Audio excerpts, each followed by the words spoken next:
Bonjour à tous, sans oublier nos amis francophones et nos cousins canadiens.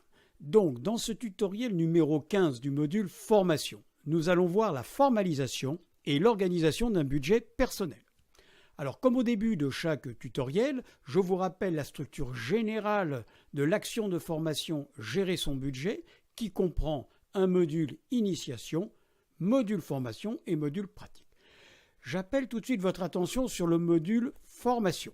C'est un module de transition avec le module initiation qui, lui, traite de la théorie, on va dire, et le module pratique qui, lui, traite de l'apprentissage concret à la gestion, au suivi et au contrôle d'un budget.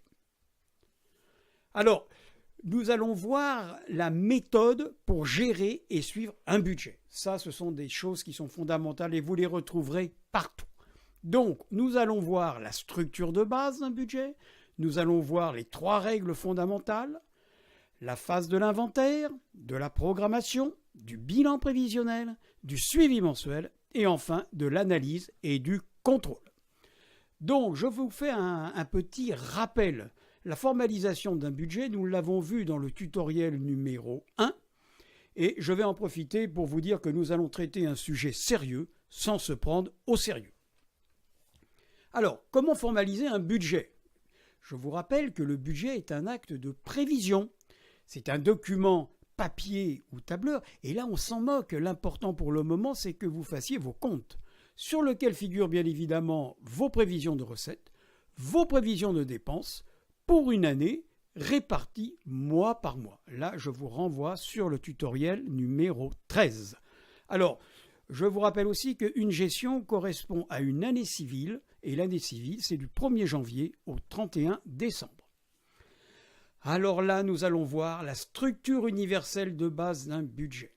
À partir de cette structure, vous savez exactement comment fonctionne tout budget, que ce soit un budget personnel, un budget d'une entreprise, d'un commerçant, d'un artisan, d'une collectivité territoriale, ou de l'État. Les fondamentaux sont les suivants. Eh bien, vous avez ici, bien évidemment, un tableau où vous avez tous les mois de l'année de votre gestion, de votre année civile. En entrée, vous avez les ressources positionnées mois par mois. Ça peut être bien sûr les prévisions, comme ça peut être le suivi. Vous avez aussi les dépenses, là aussi, programmées ou suivies mois par mois, avec le total annuel. Et vous avez ici l'écart, donc la différence entre la ressource et la dépense. Et le cumul, bien sûr, de ces soldes, qui peuvent être des fois négatifs, eh bien, ça va nous donner le solde annuel. Maintenant, 3 autres règles. Quand la recette est supérieure à la dépense, eh bien, ça fait un gain. Lorsque la dépense est supérieure à la recette, eh bien, ça fait une perte. Et lorsque la recette est égale à la dépense, eh bien, on dit que le budget est équilibré. Là, je viens de vous présenter la carte mère d'un budget que vous retrouverez dans toutes les structures qui ont une structure comptable. Alors, là aussi, un petit rappel, ça c'était la règle absolue des signes. Je ne dis pas qu'on va faire de l'algèbre, mais on va voir des choses qui sont similaires entre elles. Alors, on part toujours du principe recette, dépense. Donc la recette, bien sûr, c'est plus, et on se rappelle que 1 plus 1, eh bien, ça fera toujours 2. Donc, dans les termes similaires, nous retrouvons le solde positif, le solde créditeur, l'excédent bancaire, l'excédent de trésorerie, l'actif et le bénéfice. En ce qui concerne les dépenses, donc le rouge, le signe rouge, le moins, eh bien, 2 moins 3 égale moins 1, et ça, on peut faire quoi que ce soit, ce sera toujours vrai. Donc, les termes similaires, ce seront le solde négatif, le solde débiteur, le découvert bancaire, la rupture de trésorerie, le passif et aussi le déficit. Voilà, donc tout ça, ce sont des règles, on pourra refaire le monde, ça ne changera jamais et ce sera toujours valable. Alors, maintenant, on va voir le principe fondamental de l'équilibre budgétaire. Là, j'insiste un peu en vous montrant que l'équilibre budgétaire, c'est valable aussi pour tout le monde, l'équilibre budgétaire. Alors, on parle d'équilibre des recettes et des dépenses, Et on peut parler aussi, on parle d'équilibre des ressources et des charges. Donc dans un budget, c'est comme dans beaucoup de choses, il y a l'avant, il y a le pendant et il y a l'après. Alors, avant de commencer votre gestion, par exemple au 1er janvier, eh bien vous allez d'abord programmer vos ressources et vos dépenses. Alors, les entreprises, elles programment même, elles font des programmations pluriannuelles à 4, 5 ans, voire 10 ans.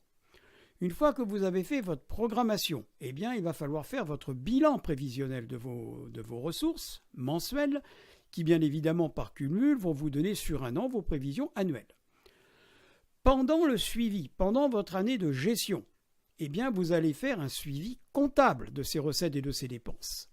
Et vous allez suivre aussi, et c'est interactif, vous allez suivre la trésorerie de vos recettes et de vos dépenses. Le suivi de votre trésorerie, c'est simple, c'est le suivi de votre compte en banque et de vos différents placements, notamment votre livret A. Après la gestion, eh bien après il faut aller aux résultats. Donc on va voir les résultats de l'année. On va donc faire aussi un bilan, comme n'importe quelle entreprise. Et nous allons aussi analyser nos résultats. Nous allons faire du contrôle de gestion qui vont nous aider à faire du pilotage, notamment de redresser ce qui ne va pas pour l'année suivante. Là, j'appelle aussi votre attention sur gérer un budget impose le suivi de 3 éléments. Les ressources, les dépenses et la trésorerie. Et vous verrez que ces 3 éléments-là sont interactifs. Alors, là aussi, encore un rappel. Là, je vous fais une grosse piqûre de rappel. Là, vous allez dire, je vous fais un petit peu de marteau-thérapie. Mais c'est important. Alors, on en revient aux 3 règles fondamentales. La première, prévoir. Donc, établir un budget prévisionnel, mais en vous basant sur des dépenses certaines, pas approximatives, sinon vous allez vous planter.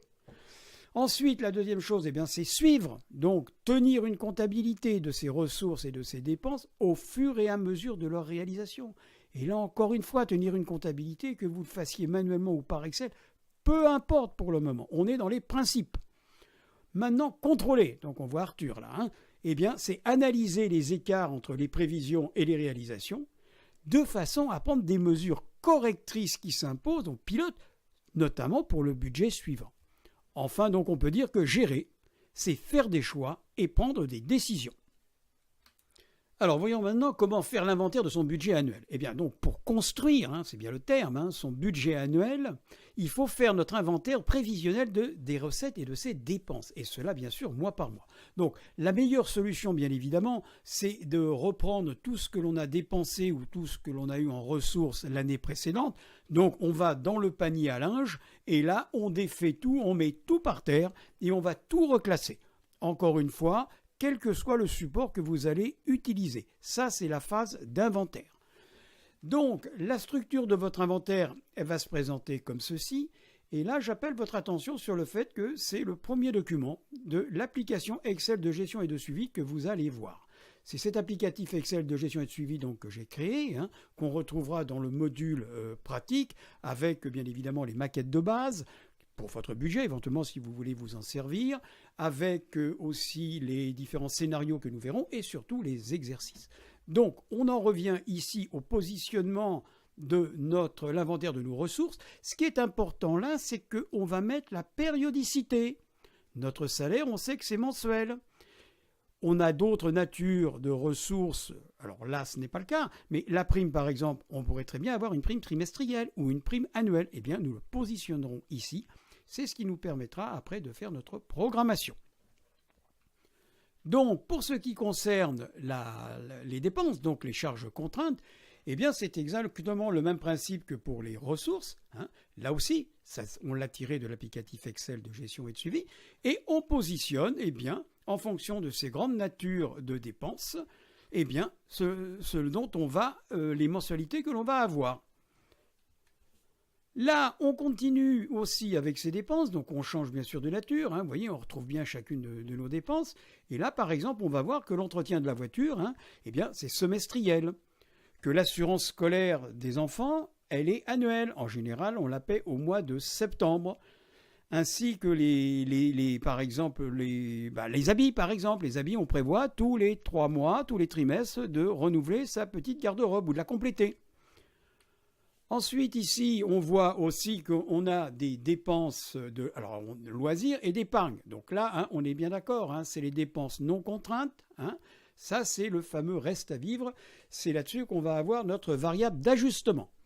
Donc, dans les loisirs, ici, bon, on a positionné un certain nombre de loisirs, mais ça, c'est chacun, vous ferez le vôtre, hein, avec, bien évidemment, des mensualités, et ça peut être aussi des trimestrialités, et des semestrialités. Voilà. Donc, les vacances, par exemple, eh ben, on sait très bien que ça va être tous les 6 mois. Les cadeaux de Marine, eh bien, ça va être tous les 6 mois. On va faire des petits cadeaux à notre fille. Voilà, donc vous avez vu ici donc la programmation donc exactement de l'inventaire, ce qu'il faut absolument faire. Et bien maintenant nous allons voir comment programmer son budget annuel. Donc on va construire notre budget prévisionnel annuel à partir de la programmation bien évidemment de nos recettes et de nos dépenses, réparties mois par mois. Donc nous allons voir maintenant la phase de la programmation. Donc cette programmation toujours tirée de l'applicatif Excel de gestion et de suivi, cette programmation, on va la voir maintenant, on va la faire mensuellement, tous les mois, pour arriver à un total annuel. Il est bien évident que nous pouvons faire cette phase-là parce que nous avons fait la phase de l'inventaire et que nous avons déterminé les périodes à laquelle nous allons avoir des ressources et à laquelle nous allons avoir des dépenses. Donc, on retrouve bien ici la même structure que nous avions eue dans l'inventaire, sauf que maintenant, nous les programmons. Eh bien, voyez comment c'est programmé. On a bien évidemment ici le total entre du mois de janvier, mois par mois, et nous avons ici notre total annuel. Alors, maintenant pour les dépenses, eh bien c'est exactement la même chose, hein, sauf que vos dépenses, vous aviez mis la périodicité, eh bien maintenant, vous allez positionner vos dépenses en fonction de la périodicité. Je vous ai mis ici en bistre, ce sont en général même les dépenses fixes. Voilà. Je vous laisse regarder, mais ça vous le verrez mieux en allant télécharger le fichier PDF donc sur mon site, vous pourrez regarder tranquillement. Il est bien évident que ce sont des exemples, hein, ce ne sont pas des chiffres vrais. Alors maintenant, on va voir comment prévoir son budget annuel. Eh bien pour cela, on va construire le budget prévisionnel à partir, bien évidemment, de la programmation des recettes et des dépenses. Vous voyez, nous sommes bien dans des phases séquentielles. On a d'abord fait l'inventaire, ensuite on a fait la programmation, et bien maintenant nous allons pouvoir faire le bilan prévisionnel. Donc ce bilan prévisionnel, toujours tiré de l'applicatif Excel gestion et suivi, eh bien vous allez le retrouver là aussi dans n'importe quelle entreprise de cette façon-là. Alors, ce budget prévisionnel, qui est un budget prévisionnel de gestion, nous allons trouver dans un premier temps le budget prévisionnel des ressources, les voici, donc on positionne ici nos ressources qu'on connaît bien maintenant, hein, mois par mois. On positionne aussi la nature de nos dépenses, on retrouve toujours les mêmes dépenses si vous remarquez bien, hein, et là on les positionne mois par mois. Ce qui fait que vous allez avoir le total annuel des ressources, le total annuel des dépenses, et bien évidemment, vous allez avoir ici le solde. Donc là, vous avez vraiment la photographie de votre budget prévisionnel pour une année donnée. Alors, maintenant, comment on va suivre son budget mensuellement ? On sait vers où on peut aller, on a notre photographie. Maintenant, on va le suivre en tenant une comptabilité, soit manuellement, soit avec un tableur. D'ailleurs, à ce sujet-là, dans le module pratique, dans les maquettes que je vous proposerai aussi une maquette à tenir manuellement, parce que je comprends tout à fait que des gens peuvent préférer tenir leur compte, comme on dit, à la main. Personnellement, je préfère lire un livre papier plutôt que de le télécharger pour le lire sur ma tablette. Voilà. Donc, nous voyons maintenant la phase du suivi mensuel. Alors, cette phase du suivi mensuel, là aussi, c'est le livre de compte qui est extrait de l'applicatif Excel de gestion. Eh bien, vous retrouvez, rappelez-vous, les 4 informations fondamentales dont je vous ai parlé. On met toujours la date, le libellé, de quoi il s'agit. On positionne si c'est une recette ou une dépense et on ventile notre dépense pour savoir combien on a dépensé.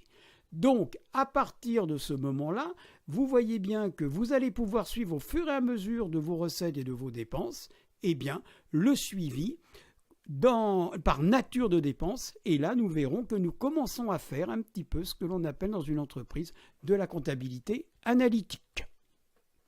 Alors, maintenant, comment analyser et contrôler son budget? On en arrive à la phase de l'analyse et du contrôle. Vous voyez, il ne faut pas être dans cette situation-là. Et là, on va retrouver Albert qui, lui, vraiment ne va pas nous faire de cadeaux.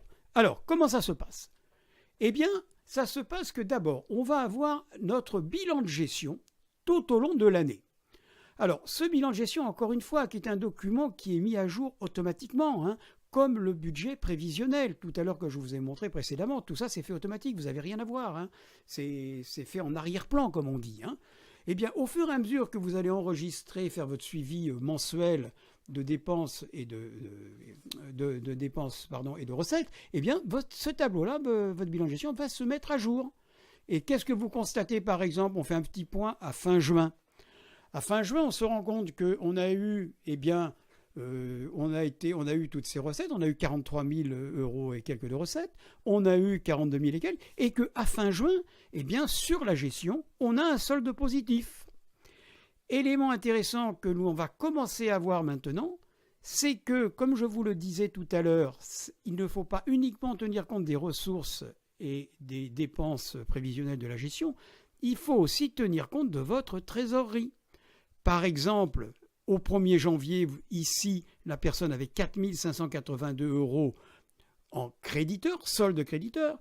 Donc, le solde créditeur à fin janvier, ce sera bien évidemment son solde qu'il avait au 1er janvier, plus le solde qu'il a en fin de mois. Donc, vous voyez bien que tous ces soldes-là, on va pouvoir les suivre au fur et à mesure, ce qui permet de voir tout de suite qu'on peut avoir un problème en gestion. Par exemple, ici, ce mois de mars, ici, lorsqu'on fait la différence entre la ressource et la dépense, il va nous manquer 576 €.